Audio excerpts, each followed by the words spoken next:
नमस्कार। Real story channel में आपका स्वागत है। आप लोग ये कहानी कहाँ कहाँ से देख रहे हैं, नीचे कमेंट करके जरूर बताएं। हमारी आज की कहानी है कठोर फैसला। कुलदीप शर्मा जी, जो कि पेशे से एक वकील थे, जो अपनी नौकरी से रिटायर्ड हो चुके हैं, वह अपनी पत्नी के साथ हमारी ही सोसाइटी में रहते हैं। कुछ मकान छोड़कर उनका बहुत बड़ा सा बंगला है। वैसे तो उनके दो बेटे और दो बहुएं और पोते पोतियां भी हैं, पर सब सिर्फ गिनने के लिए हैं। कोई भी साथ नहीं रहता। वह अपनी पत्नी के साथ अपने परिवार से दूर कहीं बाहर रहते हैं। बेटी बहुओं का कभी कभी तीज त्योहारों पर आना जाना होता, वरना वह भी नहीं होता। दोनों अंकल आंटी बस एक दूसरे का सहारा ही थे। ज्यादा उम्र हो जाने के कारण आंटी जी ज्यादा काम नहीं कर सकती थी, इसलिए उन्होंने अपने घर पर एक 25 वर्षीय महिला को घर का सारा काम करने के लिए रख लिया था। लेकिन खाना बनाने का काम आंटी जी खुद ही किया करती थी, क्योंकि आंटी जी को खाना बनाना बहुत अच्छा लगता था और अंकल जी को भी आंटी जी के हाथ का खाना ही पसंद आता था। बंगले के ऊपर का हिस्सा उन्होंने किराए पर दे रखा था, जिसमें किराएदार सुनील और उसकी पत्नी रहते थे। वह दोनों ही बहुत मिलनसार स्वभाव के थे। सुनील का अंकल आंटी के साथ व्यवहार भी बहुत अच्छा था। धीरे धीरे हमारा उनसे मिलना जुलना हुआ। दोनों अंकल आंटी सोसाइटी पार्क में कभी कभी शाम को टहलने आते थे। वहीं उनसे मुलाकात हुई थी और धीरे धीरे वह मुलाकात अच्छी जानकारी में बदल गई। मैं मेरी 4 साल की बेटी को भी पार्क में कभी कभी घुमाने लेकर जाया करती थी। अंकल और आंटी बहुत ही खुशमिजाज स्वभाव के लोग थे, पर बेटों और बहुओं के व्यवहार के कारण वह दोनों थोड़ा बहुत चिंतित जरूर रहते थे। यही सोसाइटी में रहने के कारण किसी ना किसी के यहाँ किसी भी बहाने से उनसे हमेशा मुलाकात हो ही जाती थी।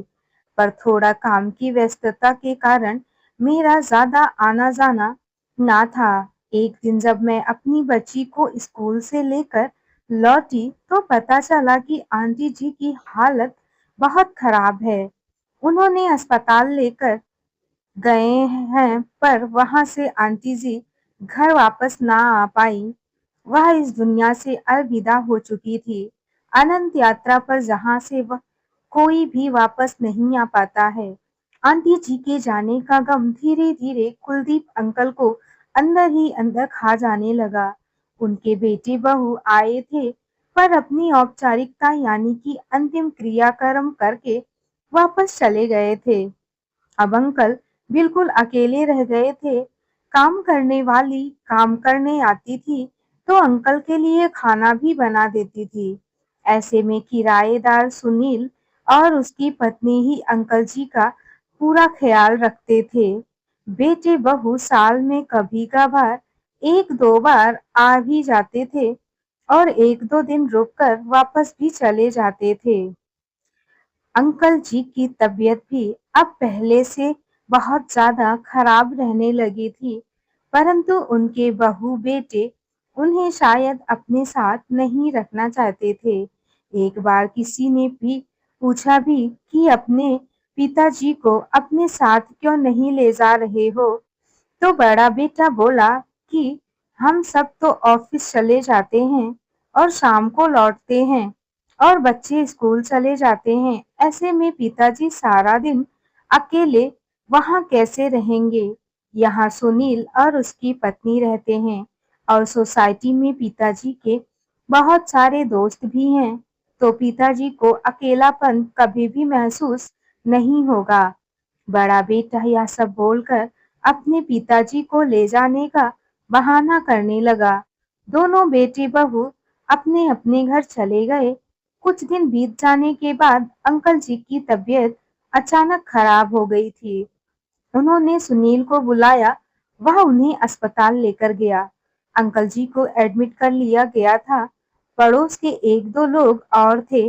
वहां अंकल जी के बेटों को भी खबर कर दी गई थी, परंतु उन्होंने कहा कि ऑफिस से छुट्टी लेकर आ जाएंगे। सारा दिन उन लोगों के आने का इंतजार हो रहा था। पूरा दिन बीत गया पर कोई नहीं आया था। बाकी सोसाइटी वाले भी अपने अपने घर जा चुके थे। अंकल को जब होश आ गया तो उन्होंने सोचा कि अब तक उनके बेटे बहू आ गए होंगे और उनसे मिलने के लिए बहुत ज्यादा तड़प रहे होंगे। उन्हें दूसरे रूम में शिफ्ट कर दिया गया था। रूम में आने पर वहां केवल सुनील को देखकर इशारों से बेटों के बारे में पूछा तो सुनील ने बताया कि उन्हें तत्काल हमने खबर कर दी गई थी, आते ही होंगे। कुलदीप अंकल थोड़ा निराश हो गए थे। उन्होंने आंखें बंद कर ली। आंसू उनके गाल पर लुढ़क आए। वह अपनी पत्नी को याद करने लगे। वह अपना गम किसी के सामने बयां नहीं करना चाहते थे। वह समझ चुके थे कि उनके बेटों के पास इतना भी समय नहीं है कि उनका हालचाल भी लेने आ जाएं। पूरी रात सुनील ही उनके साथ रहा। सुनील ने एक बेटे के समान उनका ख्याल रखा। दूसरे दिन छोटे बेटे आशीष का फोन आया कि उन लोगों की छुट्टी नहीं मिली और बड़े भाई भाभी बाहर घूमने गए हैं क्योंकि भैया और भाभी की शादी की सालगिरह है। तो सुनील, प्लीज पिताजी का ख्याल रख लेना। अस्पताल का बिल वह ऑनलाइन पेमेंट कर देगा। छुट्टी मिलते ही वह सब घर आ जाएंगे। तीसरे दिन अंकल डिस्चार्ज होकर घर तो आ गए थे। सुनील और उसकी पत्नी उनका पूरा ख्याल रख रहे थे। सुनील ने ऑफिस से एक हफ्ते की छुट्टी ले रखी थी। एक हफ्ते के बाद उसे ऑफिस जाना था। उसने और उसकी पत्नी ने अंकल जी का पूरा ख्याल रखा था। तब अंकल जी स्वस्थ हो चले थे, परंतु बीमारी के दौरान जिस तरह से उनके बेटे और बहू का व्यवहार था, वह रह रहकर उनके दिल को कचोट रहा था। करीब एक हफ्ते बाद दोनों बेटे परिवार सहित आए थे अंकल का ध्यान रखने के लिए। सुनील और उसकी पत्नी का धन्यवाद किया, हाल चाल पूछकर और एक फॉर्मेलिटी से निभाकर 2 दिन रुककर दोनों बेटे अपनी पत्नी और बच्चों के साथ चले गए थे। 2 महीने बाद उनके बेटे बहू फिर से वापस आए और मकान के बंटवारे की बात करने लगे। उसी दिन शाम को घर में झगड़ने की आवाज आने लगी। पता चला कि अंकल ने अपने दोनों बेटों को अपनी पूरी संपत्ति देने से साफ साफ मना कर दिया और अपना मकान सुनील के नाम पर कर दिया। इसलिए दोनों बेटे उनसे झगड़ा कर रहे थे। एक किराएदार के नाम पर आप अपना मकान कैसे कर सकते हैं? माना कि हम लोग मुसीबत में नहीं रहे, इन्होंने हमारी थोड़ी बहुत मदद कर दी है, पर इसका मतलब ये तो नहीं कि अपनी सारी जायदाद आप उनके नाम कर दोगे। हम ऐसा हरगिज नहीं होने देंगे। आखिर क्या रिश्ता है आपका इससे? अंकल ने कहा कि हाँ, ये किराएदार ही है। मेरा इनका किराए का ही संबंध है। बुढ़ापा भी बच्चों के समान ही होता है। मेरे घर में रहने का यह लोग किराया देते हैं, लेकिन यह लोग मेरी सेवा करने के लिए बाध्य नहीं हैं। फिर भी रिश्ते का कोई बंधन ना होते हुए भी इन दोनों ने मेरा इतना ज्यादा ख्याल रखा। जिस समय मुझे मेरे बेटों की जरूरत थी, उस समय यह दोनों ही मेरे साथ खड़े थे। दिन रात ख्याल रखा है। मेरे बेटों के पास तो मेरे लिए समय ही नहीं था। मेरे सुख दुख में बस मेरे किराएदारों ने ही मेरी मदद की है। इसलिए मैंने यह मकान इन दोनों के नाम पर कर दिया है।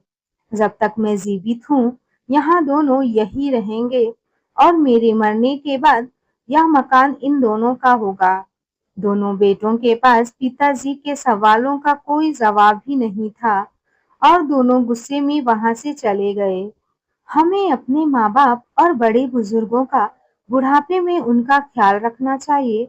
उन्हें हमें हमारे प्यार की आवश्यकता होती है। बुढ़ापा भी बच्चों के ही समान होता है।